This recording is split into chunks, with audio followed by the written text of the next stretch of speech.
Film diawali di sebuah panti asuhan atau yayasan bernama Sharif Family Foundation, di mana terlihat seorang biarawati sedang mengantar seorang anak untuk dititipkan di yayasan tersebut. Memberkati. Namun setelah masuk, anak itu melihat tempat itu tidak seperti panti asuhan pada umumnya. Tempat tersebut lebih seperti penjara bagi mereka para anak-anak. Setelah itu anak tersebut dimasukkan ke dalam sebuah kamar, yang kemudian ia bertemu dengan seorang pria bernama Pelor, yang sama-sama sedang dikurung di sana. Surah, kau hadap ini seperti laki-laki. Tunggu dulu, dia aja nih, ususnya lebih bagus. Pelor dibawa dengan paksa ke sebuah ruang operasi, untuk diambil organ dalamnya, yang ternyata, tempat tersebut merupakan tempat penjualan organ tubuh manusia, yang berkedok sebagai yayasan atau panti asuhan. Sementara itu di luar ruang operasi, Sharif, pemilik yayasan, sedang menerima tamu seorang pengusaha bernama Bob, yang sedang melihat proses pembedahan itu. Kemudian Bob bertanya pada Sharif, apakah tidak ada penyesalan selama menjalani bisnis ini? Pernah. Tapi segera saya ubah pola pikir saya. Lalu ketika dokter akan membedah perut Pelor, salah satu suster terlihat panik, dan tiba-tiba, ternyata Bob adalah seorang pria bernama Topan, yang sedang melakukan penyamaran. Sementara suster yang tadi terlihat panik itu bernama Alpa, yang merupakan rekan Topan dan juga Pelor.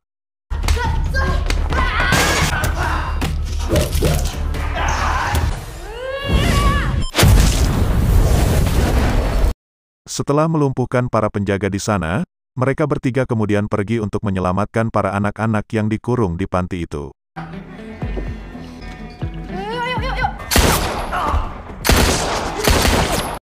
Dengan keahlian yang sudah terlatih, mereka pun berhasil sampai di pintu keluar.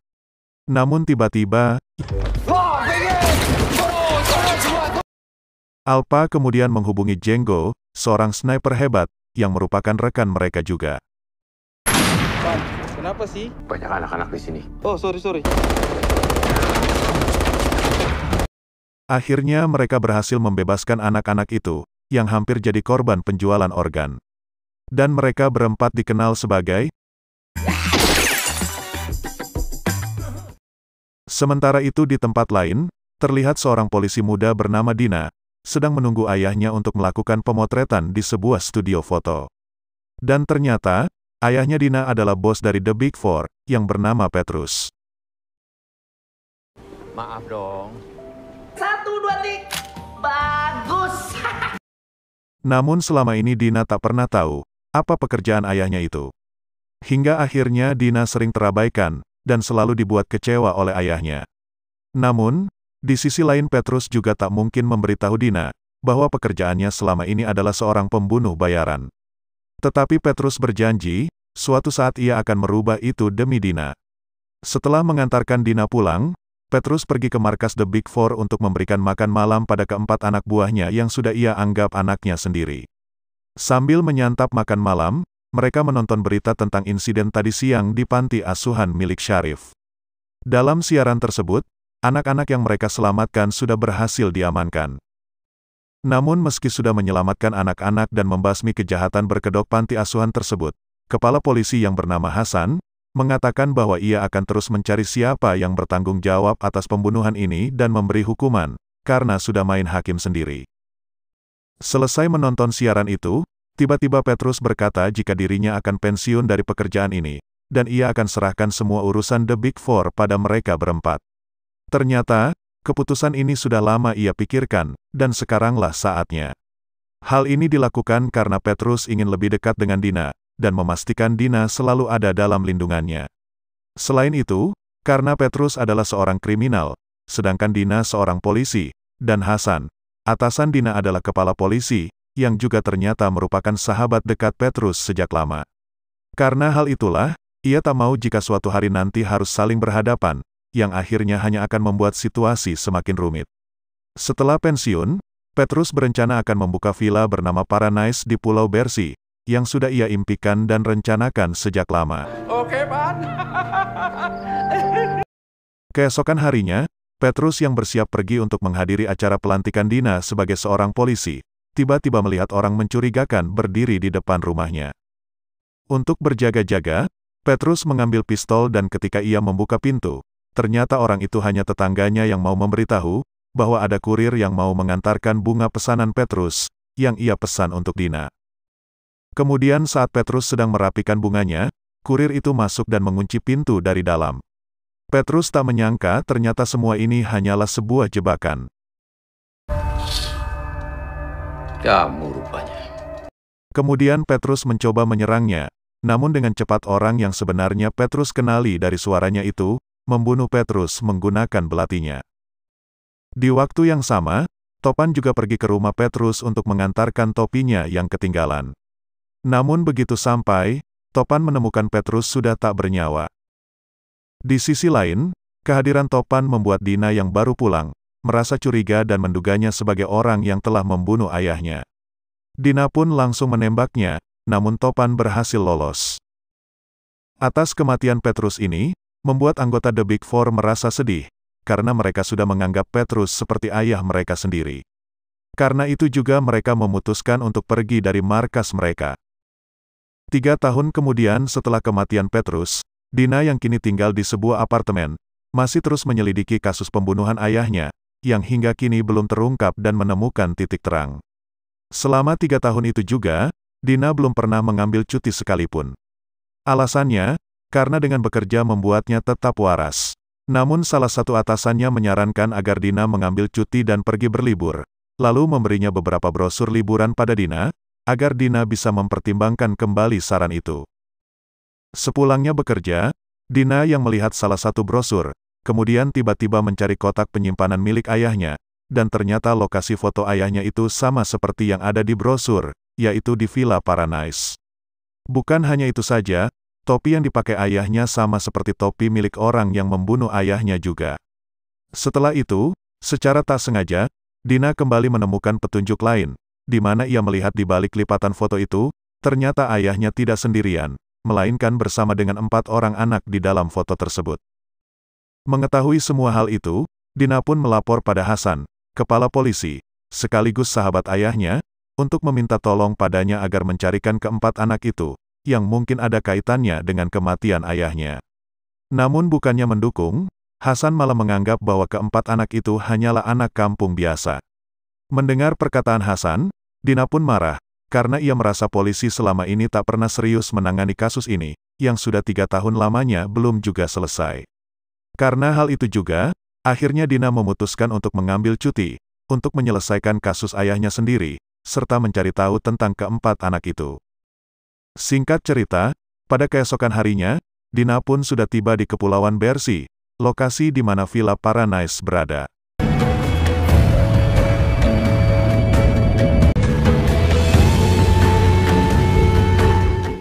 Setelah menempuh perjalanan dari bandara, Dina akhirnya tiba di Villa Paradise. Dina pun langsung masuk ke dalam, dan ia kemudian bertemu Topan, yang ternyata selama ini Topan tinggal di sana dan mengurus tempat itu, sekaligus menjadi resepsionis di villa tersebut. Topan yang terkejut dengan kedatangan Dina, buru-buru mengambil seragamnya sebagai seorang resepsionis. Namun di sini Dina tak mengenali Topan, karena dulu saat ia menuduh Topan sebagai pembunuh ayahnya, Topan berhasil menyembunyikan wajahnya dari Dina. Kemudian tanpa basa-basi, Dina langsung menanyakan tentang ayahnya pada Topan, dengan menunjukkan foto ayahnya bersama 4 anak itu. Namun Topan mengaku tak mengenal mereka, dan karena dirasa percuma, Topan menyarankan agar Dina kembali pulang. Akan tetapi, Dina masih penasaran dan akhirnya menyewa kamar untuk menginap, agar bisa mencari informasi dari orang lain di sekitar villa tersebut. Karena Dina terus memaksa, akhirnya Topan pun menerima Dina untuk menginap dan memberinya kamar. Kemudian saat Topan sedang merapikan kamar, ia melihat 2 orang mencurigakan datang. Awalnya Topan mengira 2 orang itu rekan Dina dari kepolisian, namun Dina mengaku jika dia datang ke sini sendirian. Karena hal itu, Topan pun segera pergi untuk menemui kedua orang tersebut. Ia kemudian menyambut mereka dengan ramah, layaknya seorang resepsionis. Dan ternyata, kedua orang tersebut sedang mencari Dina dan membuntutinya, hingga membawa mereka sampai ke sini. Namun Topan tak memberitahu mereka, karena ia tak mau Dina sampai celaka. Justru kemudian ia malah menghidupkan radio agar Dina tidak mendengar keributan yang terjadi, saat kedua orang itu mulai marah, karena merasa dipermainkan oleh Topan. Ngapa lo anjing? Lo big four ya? Di tengah perkelahian, Dina tiba-tiba muncul dan membuat kedua orang itu lengah, hingga Topan yang sedang terpojok, berhasil menyerang balik dan mengalahkan mereka berdua. Namun sialnya, Dina menemukan foto Petrus yang disembunyikan Topan. Selain itu Topan juga terbukti sudah bekerja sejak 3 tahun yang lalu. Lantas saja hal itu membuat Dina bertanya-tanya, dan kemudian mendesak Topan untuk segera menjelaskan semuanya. Setelah membereskan kedua orang itu, Topan pun memberitahu Dina bahwa dia adalah anak angkat Petrus yang diasuh Petrus dari kecil. Mendengar hal itu, Dina pun sekarang paham, alasan kenapa ayahnya tak pernah ada waktu untuk dirinya selama ini. Kemudian Dina juga menanyakan keberadaan ketiga anak angkat ayahnya yang lain, namun karena Topan tak mau memberitahu, Dina pun pergi untuk mencarinya sendiri. Khawatir dengan keselamatan Dina, akhirnya Topan pun bersedia mengantar Dina untuk menemui ketiga anak angkat ayahnya. Beberapa kilometer dari Villa Paradise, Topan berhenti di tengah hutan untuk mengajak Dina bertemu dengan Jenggo di pondok miliknya, yang kini menjelma sebagai seorang guru spiritual bagi orang asing. Meski sedikit terkejut dengan kedatangan Dina, Jenggo tetap menyambutnya dengan ramah dan membuatkannya ramuan untuk menghilangkan aura negatif. Namun karena terlalu fokus mengobrol dengan Topan, Jenggo jadi salah mengambil ramuan, yang harusnya mahkota Dewi, tapi dia malah mengambil kulit kodok kering. Menyadari ada yang salah, Jenggo pun menyuruh semua anggotanya untuk pulang. Iya, siap, sono. Yes, you. Tak lama kemudian, setelah meminum ramuan itu, Dina mulai berhalusinasi, bahkan dia jadi agresif dan menyerang semua orang, termasuk pelor yang baru datang. Selamat sore, Bapak tipu-tipu. Abang Jenggo, tolong saya, tolong. Tapi untungnya Jenggo berhasil menembakkan jarum bius pada Dina, dan seketika itu kekacauan pun berakhir, setelah Dina tak sadarkan diri. Sementara itu di tempat lain, sekelompok pembunuh bayaran yang dipimpin oleh Antonio Sandoval, bersama tangan kanannya yaitu Alo, sedang mencari Dina dan anggota The Big Four, di Villa Paradise. Namun karena tak ada seorang pun di sana, dan mereka juga sudah menemukan keberadaan Dina dan The Big Four di lokasi lain, mereka pun segera pergi dari sana dan langsung menuju ke pondok milik Jenggo. Di sisi lain, Topan terpaksa harus mengikat Dina di luar agar ia tak mengamuk lagi. Sementara Topan kembali ke dalam untuk berdiskusi dengan Jenggo dan pelor, mencari cara untuk melindungi Dina dari orang-orang jahat yang mengincarnya. Namun ketika sedang berdiskusi, tanpa disadari Dina sudah menghilang. Justru kemudian tiba-tiba mereka dikejutkan dengan serangan kelompok pembunuh bayaran Antonio, yang sudah tiba di sana. Topan yang khawatir dengan keselamatan Dina, berencana untuk pergi mencarinya, sementara Jenggo diminta Topan untuk tetap di sini menjaga pelor. Lantas saja hal itu membuat pelor ketakutan, karena selama menjalani misi bersama The Big Four, pelor hanya menjadi umpan saja. Melihat itu, Jenggo pun mencoba memberinya semangat, dan menyuruhnya menggunakan pistol emasnya yang ia bawa. Namun, ketika pelor menarik pelatuknya, pistol itu ternyata hanya sebuah korek api. Hingga akhirnya Jenggo juga yang harus bertarung sendirian, dengan hanya bermodalkan panah saja. Sementara itu di tempat lain, Dina berhasil ditemukan lebih dulu oleh anak buah Antonio, namun untungnya Topan juga datang di waktu yang tepat, untuk menolong Dina, meski tiba-tiba Topan juga diserang dari belakang. Sementara itu, Dina yang seorang polisi, juga memiliki kemampuan dalam hal bela diri, hingga membuat Dina dan juga Topan bisa mengalahkan musuh mereka masing-masing. Dina yang mulai menyadari bahwa Topan bukan hanya sekedar resepsionis biasa, kemudian memaksa Topan untuk jujur dan menjelaskan semuanya. Namun Topan tak punya waktu untuk menjelaskannya sekarang, Topan hanya meminta agar Dina percaya bahwa Topan berada di pihaknya. Topan juga memintanya untuk tetap menunggu di sini, sementara ia akan kembali ke tempat Jenggo untuk membantunya. Di sisi lain, sebagai kakak kedua di The Big Four, Jenggo masih memiliki rasa tanggung jawab untuk melindungi pelor, karena itu ia menyuruh pelor untuk melarikan diri, dan membiarkan dirinya yang menghadapi Antonio dan anak buahnya sendirian. Saya akan... Pelor babi.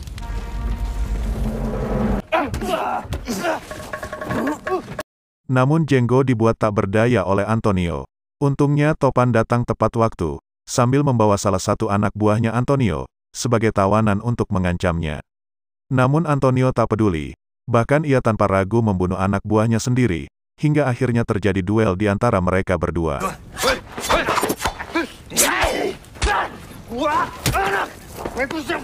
Dalam duel tersebut Topan dihajar hingga terluka parah. Kemudian Antonio memberitahu Topan bahwa orang yang membunuh Petrus adalah dirinya, dan dulu sebelum ada The Big Four, anak asuh pertama Petrus adalah Antonio. Namun Petrus telah membuang dirinya, karena menurut Petrus Antonio sulit dikendalikan. Untuk membalas rasa kecewanya itu, Antonio juga ingin menghabisi The Big Four dan juga Dina. Kemudian ketika Antonio hendak membunuh Topan, tiba-tiba terdengar suara musik dari kejauhan, yang ternyata suara musik itu berasal dari Pelor yang membawa motor bak bersama Dina, untuk mengalihkan perhatian Antonio dengan menembakkan basoka rakitan, agar Topan dan Django bisa melarikan diri. Jemput! Menyadari Topan dan Django berusaha melarikan diri, Antonio pun langsung mengambil motor untuk mengejar mereka.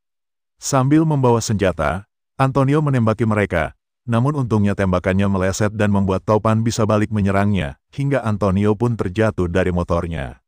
Berhasil lolos dari Antonio, mereka berhenti untuk bersembunyi dan mengobati luka Topan. Namun, saat Dina sedang mengobati luka Topan, ia melihat ada bekas luka yang mengingatkan ia pada kejadian 3 tahun yang lalu, saat ayahnya dibunuh. Dina pun berkesimpulan bahwa Topanlah yang dulu membunuh ayahnya, kemudian menyerang Topan dan Django lalu pergi meninggalkan mereka. Pelor mencoba mengejarnya, dan meyakinkan Dina bahwa Topan bukanlah pembunuh ayahnya. Agar Dina percaya, ia kemudian mengajak Dina untuk bertemu dengan Alpa, karena Pelor mengenal Alpa itu orang yang terus terang, hingga tak mungkin berbohong dan bisa menjelaskan hal yang sebenarnya pada Dina. No. Wait, bos. Begin. Pagi hari, setibanya di tempat Alpa, Pelor langsung mengajak Dina menemui Alpa yang kini beralih profesi sebagai penyanyi biduan. Dia ngapain sih? Panjang ceritanya kayak film-film, tapi seru. Di sisi lain, Topan dan Django pergi menemui seseorang bernama Bunglon yang merupakan seorang informan dan juga teman dekat Petrus. Saat Django menanyakan tentang Antonio yang mengaku telah membunuh Petrus, tiba-tiba Topan teringat Petrus pernah menyebut nama Suranto, sebelum Petrus meninggal. Suranto. Mendengar nama tersebut, Bunglon langsung menunjukkan dokumen data anak asuh Petrus, termasuk Suranto, anak asuh pertama Petrus yang ternyata Suranto itu adalah Antonio. Untuk mencari tahu lebih lanjut, Topan pun meminjam dokumen itu, dan di saat itu juga Bunglon memberitahu jika anak buah Antonio akan pergi ke tempat Alpa. Di sisi lain, akhirnya Alpa memberitahu semuanya kepada Dina, tentang The Big Four dan siapa Petrus sebenarnya. Mendengar hal itu, membuat Dina sangat terpukul, setelah mengetahui ayahnya adalah seorang pembunuh. Namun pernyataan Dina itu membuat Alpa marah, karena ia tak terima jika Petrus disebut sebagai pembunuh, hingga akhirnya mereka pun berdebat. Di tengah perdebatan, tiba-tiba pembunuh bayaran Antonio menyerang mereka, untungnya mereka bertiga masih sempat untuk berlindung. Alpa kemudian menyuruh Pelor untuk menyelamatkan anak-anak, sedangkan dia dan Dina yang akan menghadapi para pembunuh bayaran itu.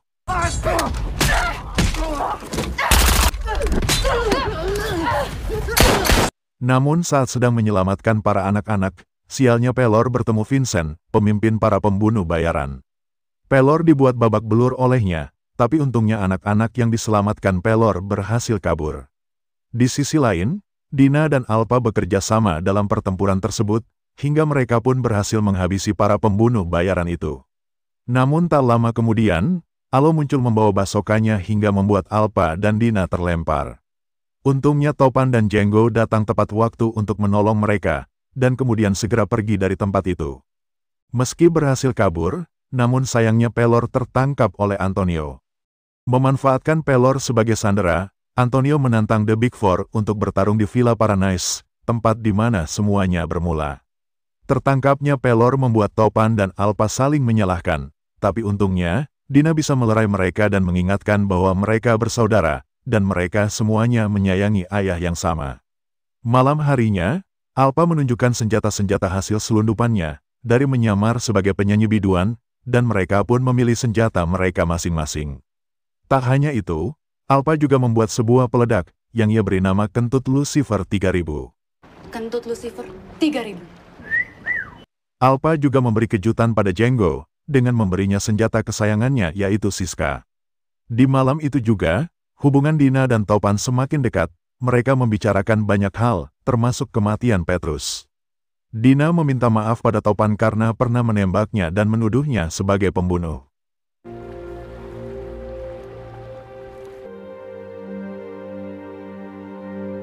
Singkat cerita, hari penyerangan pun tiba, mereka sudah siap untuk bertempur. Di sisi lain, setelah menerima telepon dari Topan, Antonio langsung menginstruksikan untuk menyerang, saat melihat sebuah mobil yang diduga The Big Four tiba-tiba saja masuk area villa. Setelah diserang bertubi-tubi, dan tidak ada perlawanan sedikit pun, mereka pun membuka pintu mobil, dan ternyata isinya adalah peledak kentut Lucifer, dan setelah itu,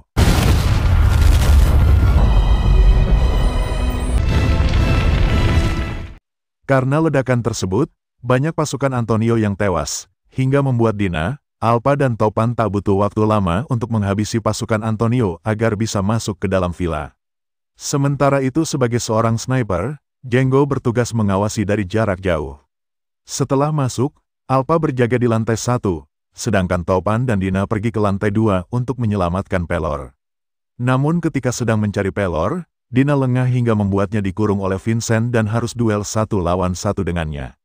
Topan mencoba menolong, namun tiba-tiba Antonio muncul, hingga pertarungan pun tak bisa dihindari.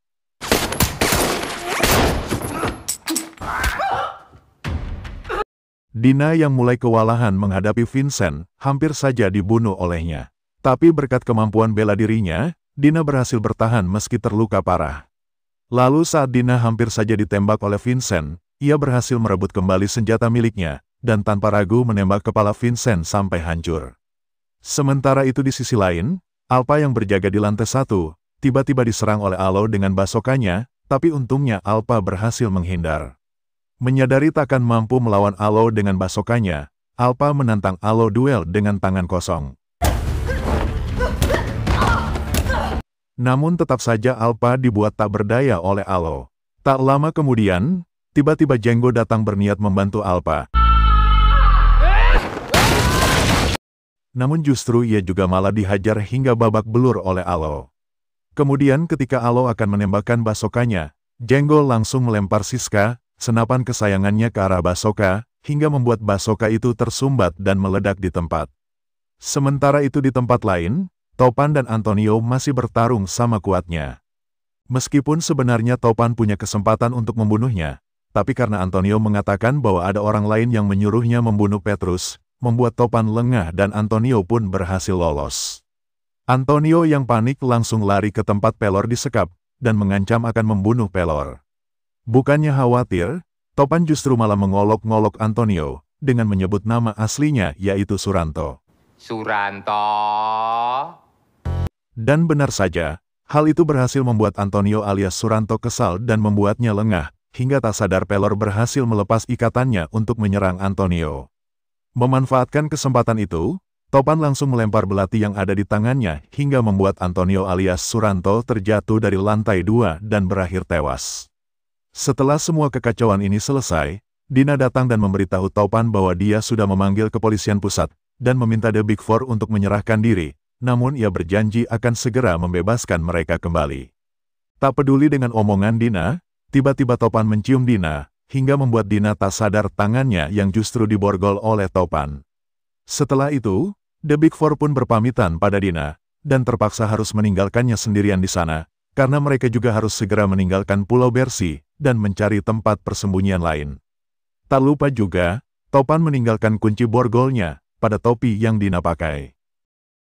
Di akhir film, terungkaplah bahwa ternyata dalang dari semua ini adalah Hasan, orang yang sudah menyuruh Antonio untuk membunuh Petrus dan mengincar The Big Four. Namun ternyata, Hasan juga diperintah oleh seorang wanita yang sering disebut sebagai Lady Zero.